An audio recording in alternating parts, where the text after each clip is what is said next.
రిటర్న్గా ఉంటేనే నిధులు వస్తాయన్న నిబంధన ఉన్న కారణంగా ఒక జీవో ద్వారా వాటిని తీసుకొచ్చేటువంటి ప్రయత్నం చేశారు. గతంలో కూడా ఇలాంటి వార్డు కమిటీలు తప్పుల తరకలుగా, అంటే రాజ్యాంగం చెప్పిన దానికి పూర్తి వ్యతిరేకంగా 10 మంది కార్పొరేటర్లతో కలిసి ఒక వార్డు కమిటీ అని చెప్పి ఏర్పాటు చేసి ఆ 10 మంది కలిసి ఏమి నిర్ణయిస్తే అది చేసేలాగా గతంలో ఉంది. రాజ్యాంగంలో 73, 74 రాజ్యాంగ సవరణ ద్వారా తెలుస్తుందంటే నిధులు, విధులు, సిబ్బందిని పూర్తిగా వార్డు స్థాయికి బదలాయించాలి, పనులు అక్కడే జరిగేలాగా ఉండాలి, పౌరుల భాగస్వామ్యం ఉండాలని చట్టం చెప్తుంది, రాజ్యాంగం చెప్తుంది.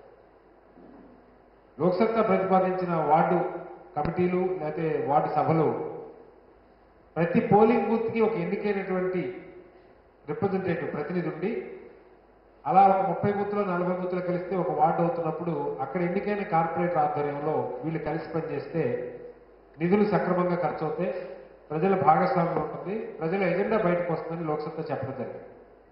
ఇప్పుడు ఏర్పాటు చేసినటువంటి విధానం ఎలా ఉందంటే ఒక డివిజన్కి, అంటే హైదరాబాద్ లాంటి నగరం తీసుకుంటే దాదాపు 1,00,000 జనాభా ఉన్న ఒక డివిజన్కి కేవలం అత్యధికంగా 10 మంది వార్డు కమిటీ సభ్యులు ఉంటారు.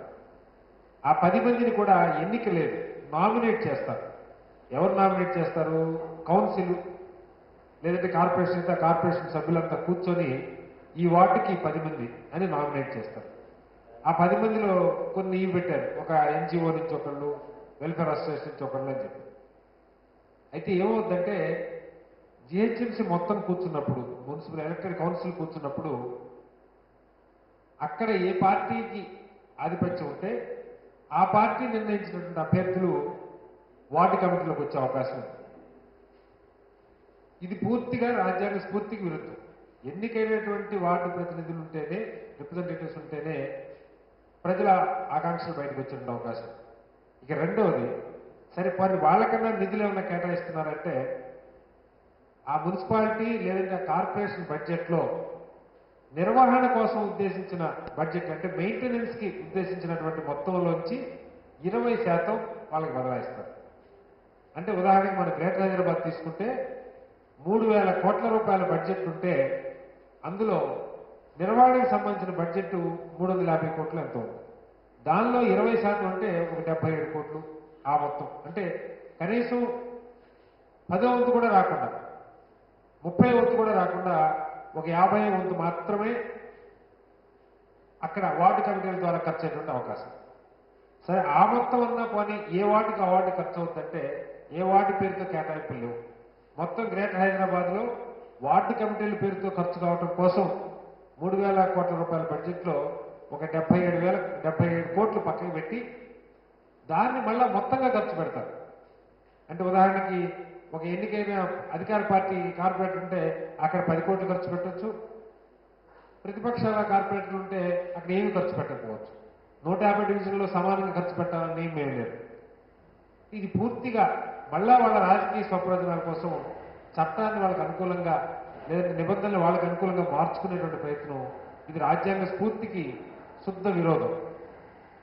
లోక్సత్తా మళ్ళా ఒకసారి డిమాండ్ చేస్తున్నది, ఇప్పటికైనా సరే ఏమాత్రం మీకు చట్టం మీద, ప్రజాస్వామ్యం మీద, పౌరుల సాధికారత మీద మీకు నమ్మకం ఉంటే ప్రతి పోలింగ్ బూత్ కి ఒక ఎలక్టెడ్ రిప్రజెంటేటివ్ని పెట్టండి.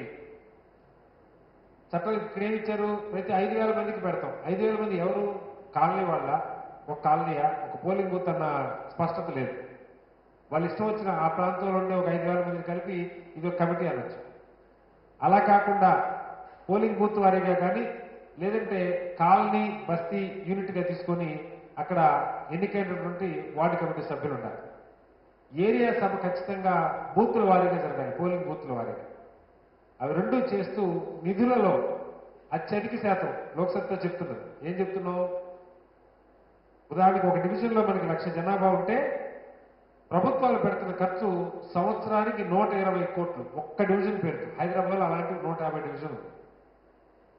కానీ కనీసం గ్రేటర్ బడ్జెట్లో తీసుకున్నా కూడా ఒక్కొక్క డివిజన్కి సుమారుగా 20 నుంచి 30 కోట్ల రూపాయలు ఖర్చు అవుతుంది. ఇప్పుడు వీళ్ళు చెప్తున్న కేటాయింపులు ఎంతంటే డివిజన్కి 50 లక్షలు ఆ డివిజన్లో ఉన్న వార్డు కమిటీ ద్వారా ఖర్చు. అది కూడా ఆ వార్డులో ఖర్చు అవుతున్న గ్యారెంటీ. కాబట్టి వీటిని సరి చేసుకోకపోతే లోక్సత్తా దీని మీద వెంటనే ఈ జీవో నెంబర్ 50 ఉపసంహరించుకోవాలని డిమాండ్ చేస్తున్నాం. త్వరలోనే పురపాలక శాఖ మంత్రి గారిని కలవబోతున్నాం. ఈ జీవో ఉపసంహరించుకొని రాజ్యాంగ స్ఫూర్తికి అనుకూలంగా ఎన్నికైనటువంటి వార్డు కమిటీలు, ఏరియా సభలు జరపకపోయినట్లయితే ప్రత్యక్ష ఆందోళన దిగుతాం. రాష్ట్ర వ్యాప్తంగా అన్ని రాజకీయ పార్టీలని, ప్రజల్ని, స్వచ్ఛంద సంస్థల్ని, దీని మీద స్వచ్ఛంద సంస్థలు, ఎన్జిఓస్, వెల్ఫేర్ అసోసియేషన్లు కూడా వ్యతిరేకిస్తున్నారు. వార్డు కమిటీలు కావాలని కోరుకున్న వాళ్ళు కూడా ఈ రూపంలో వార్డు కమిటీ అంటే మళ్ళీ దొడ్డిదారిన అధికార పార్టీ వాళ్ళ మనుషులు వాళ్ళు పెత్తనం చేసి మనకు తెలుసు ఇప్పటికి ఏం జరుగుతుంది. అక్కడ ఏ నాయకుడు ఉంటే తనకు అనుకూలమైన వాళ్ళకి అక్కడ పనులు ఇచ్చేటువంటి పరిస్థితి. ఇది చట్టబద్ధం చేసుకున్నారు. వాళ్ళ అక్రమాలని ఇప్పుడు మళ్ళీ చట్టబద్ధం చేసుకునే ప్రయత్నం వార్డు కమిటీల రూపంతో చేస్తున్నారు. కాబట్టి వెంటనే ఈ జీవోను ఉపసంహరించుకొని రాజ్యాంగ స్ఫూర్తికి అనుకూలంగా జీవో రావాలని, వార్డు కమిటీలకు ఎన్నికైన సభ్యులు ఉండాలని, ప్రతి పోలింగ్ బూత్ స్థాయిలో ఏరియా సభ జరగాలని లోక్సభ డిమాండ్ చేస్తున్నది. అమలు చేయని పక్షంలో ప్రత్యక్ష ఆందోళన